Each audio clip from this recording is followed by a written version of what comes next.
Le professeur Moïse Kamto a fait une sortie et a donné enfin son mot d'ordre. Dans cette vidéo, je vais te donner mes points de vue. À la fin, tu pourras me donner les tiens. Le professeur Moïse Kamto est sorti tout à l'heure. Il a dit qu'il ne donne pas de mot d'ordre. Chaque Camerounais est libre de voter le candidat de l'opposition qu'il voudra. C'est ce qu'a dit le professeur Moïse Kamto. Bon, mon impression est la suivante, ou mes impressions.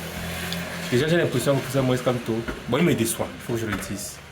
J'ai peut-être personne, mais je suis quelqu'un qui aussi croyant en lui. Il me déçoit parce que je pense qu'il s'inscrit dans la logique de ceux qui se voient comme le super-héros, c'est-à-dire de ceux qui sont égoïstes. Parce qu'il le dit, il a toujours dit par son discours que son problème n'est pas lui et tout dit, mais le changement du Cameroun. Maintenant, il nous parle de l'alliance qui a échoué avec le FSNC et l'UNDP. Mais professeur, il y a d'autres partis politiques. Pourquoi se limiter au FSNC et à l'UNDP? Pourquoi ne pas aller à l'UDC? Il y a 11 candidats, 11 candidats de l'opposition, vous vous rendez compte? Vous me dites que les 11 sont des pions. Le professeur ne veut pas donner un mot d'ordre parce qu'il a vu que deux anciens ministres comme lui, s'il vous plaît, soyez un peu logique, deux anciens ministres comme lui n'ont pas pu s'élire. Et lui, lui pensait vraiment que ces gens-là étaient là pour le peuple.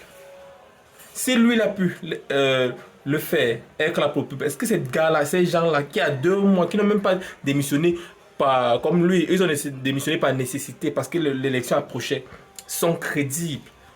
Il laisse les Hiram, il laisse les Cabral, il laisse les Damjoya, il laisse la Kerimunda, il laisse, je cite, il passe vers les deux là. Et comme les deux n'ont pas réussi à s'entendre, lui ne donne pas de mot d'ordre. Mais pour ça, c'est l'égoïsme. Ça veut dire que si lui-même, il était candidat, il allait vouloir être le candidat de l'opposition unique. Donc il n'allait pas accepter de donner son poste à quelqu'un d'autre. Ça traduit de l'égoïsme.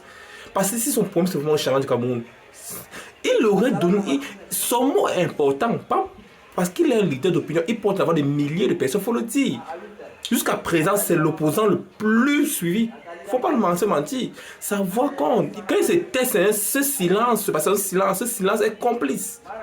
Ce silence est complice. Donc il fait partie aussi il enfonce encore les Camerounais. Et il faut le dire, comme il n'y a pas de coalition là, le président Paul Biya gagnera, c'est sûr. Parce que le LPC est le parti le plus complet en termes de territorialité. Son trucs sont partout. C'est pas que le candidat est trop fort, non, c'est qu'ils sont partout au Cameroun. Même dans ton village, toi qui me suis, il y a le LPC. Même si tu es à Paris où il y a le LPC là-bas. Ça, c'est probable, ça me déçoit.